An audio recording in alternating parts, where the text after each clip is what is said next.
Hello friend, welcome to Shubhanayak blog YouTube channel.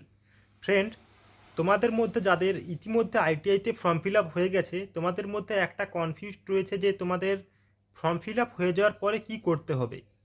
তো দেখো, তোমাদের আজকের এই ভিডিওতে আমি একটা আপডেট দেবো যে তোমাদের ফর্ম ফিল আপ হয়ে যাওয়ার পরে তোমাদের কি করণীয়।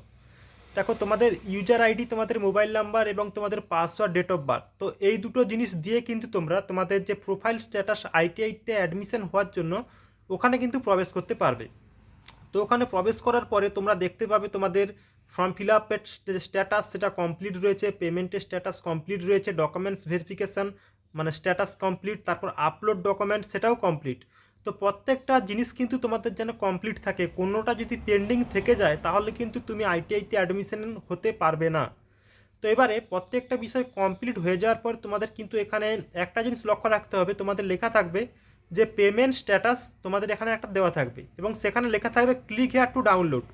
তো এই যে একটা পিডিএফ তোমরা এখান থেকে ডাউনলোড করবে, তো এই পিডিএফটা কিন্তু তোমাদের আইটিআইতে যখন তোমরা অ্যাডমিশন নিতে যাবে তখন কিন্তু তোমাদের এই পিডিএফটা লাগবে এবং ওখানে তোমাদের ডকুমেন্টস ভেরিফিকেশন করার জন্য কিন্তু ওই পিডিএফটা কিন্তু জমা দিতে হবে। তো সেই জন্য তোমরা যারা আইটিআইতে অ্যাডমিশন নিতে চাও ওই পিডিএফটাকে তোমরা অবশ্যই ডাউনলোড করে এক কপি প্রিন্ট আউট করে রাখবে কাছে, কারণ তোমাদের পরবর্তীতে ওইটা কিন্তু কাজে লাগবে।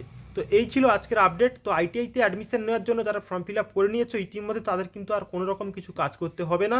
তোমরা ওই পিডিএফটা ডাউনলোড করে রাখো, তোমাদের ফর্ম ফিল আপ শেষ হওয়ার পরে যদি কোনো রকম কিছু আপডেট আসে তোমাদের আমি জানাবো। তো আইটিআইতে অ্যাডমিশন নেওয়ার জন্য যদি কোনো রকম কিছু সাহায্যের প্রয়োজন হয় তোমরা চ্যানেলের সঙ্গে যুক্ত থাকতে পারো, আর পরবর্তী ভিডিওতে তোমাদের আমি ডাউট ক্লিয়ার করবো। ধন্যবাদ।